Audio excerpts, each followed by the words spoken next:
రాష్ట్రంలో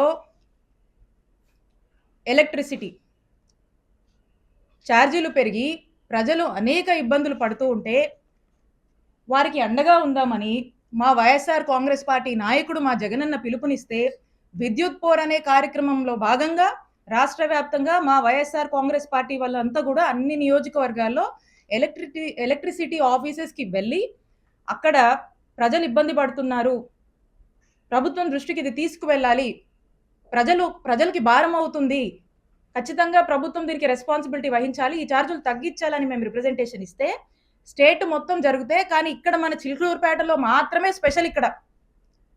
ఇక్కడ మా వైఎస్ఆర్ కాంగ్రెస్ పార్టీ నాయకుల మీద, యాక్టివ్ లీడర్స్ కార్యకర్తల మీద 30 మంది మీద నాతో సహా ఇక్కడ కేసు కట్టారు. ఇక్కడంట వైఎస్ఆర్ కాంగ్రెస్ పార్టీకి సంబంధించినటువంటి నాయకులు కార్యకర్తలు బయటికి రావద్దు, యాక్టివిటీస్ చేయొద్దు, ఎక్కడ కూడా గొంతెత్తి మాట్లాడొద్దు, ఎవ్వరూ కదలాడకూడదంట. ప్రతి గ్రామం నుంచి ఈ రోజున పోలీస్ స్టేషన్లో కేసులు పెట్టడం, పోలీస్ స్టేషన్లోకి పిలిపించడము, హరాస్ చేయడము, తిట్టడము, కొట్టడము, కేసులు పెట్టడము, అరెస్టులు చేయడము, జైళ్ళకు తీసుకువెళ్ళడము, ఈ విధమైనటువంటి అరాచక పాలన చిలుకూరుపేట నియోజకవర్గంలో నడుస్తోంది. ఇదట్లా ఉంటే ఇక్కడున్న చాలా మందికి తెలుసు, మా మామగారు 80 సంవత్సరాల వయసు కన్నా పెద్దోడండి. ఆ వయసులో ఉన్నటువంటి పెద్ద మనిషి మీద కూడా కేసు కట్టించాడు ఈ ఎమ్మెల్యే పుల్లారావు. నా మరిది ఫారిన్ సిటిజన్, ఫారిన్లో వ్యాపారాలు చేసుకుంటే నా మరిది మీద కేసు కట్టించాడు ఈ ఎమ్మెల్యే పుల్లారావు. నాకేనా కుటుంబం ఉంది, మీకు లేదా కుటుంబం? ఎన్ని రోజులు సాగుద్ది అనుకుంటున్నారు ఇట్లా? ఎన్ని రోజులు నడుస్తుంది అనుకుంటున్నారు ఇట్లా? నేను ఇక్కడ మీకు ఒక్కటే చెప్పాలనుకుంటున్నా, ఈరోజు నా కుటుంబాన్ని, మా వైఎస్ఆర్ కాంగ్రెస్ పార్టీ నాయకుల్ని కార్యకర్తల్ని మీరు ఇబ్బంది పెడతా ఉన్నారు. పుల్లారావు గారు, మీకంటూ ఓ రోజు వస్తుంది, గుర్తుపెట్టుకోండి.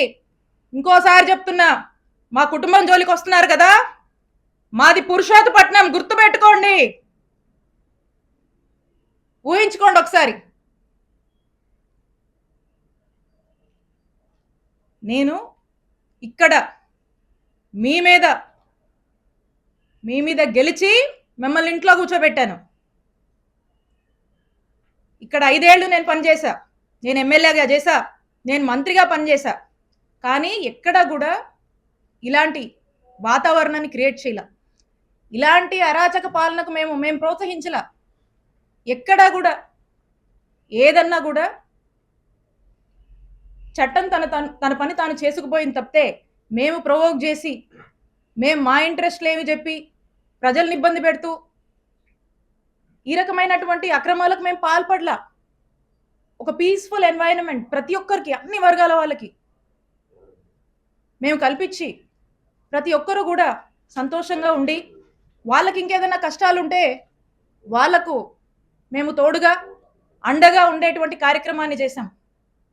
ఇక్కడ నేను ఎమ్మెల్యేగా ఉండి, ఇక్కడ మంత్రిగా ఉండి, ఇక్కడ ఉన్నటువంటి ప్రజలకు కొన్ని వేల కోట్లతో గవర్నమెంట్ హాస్పిటల్ నిర్మాణం చేస్తే ఈ రోజున మన చుట్టుపక్కల ఉన్నటువంటి నియర్ బై ఉన్నటువంటి జిల్లాల్లో వాళ్ళు కూడా, మనకి ఇటు ఉన్నటువంటి ఊర్లలో అందరూ కూడా చక్కగా వచ్చి ఈరోజు వేల సంఖ్యలో చక్కటి వైద్య సేవలు పొందుతున్నారు.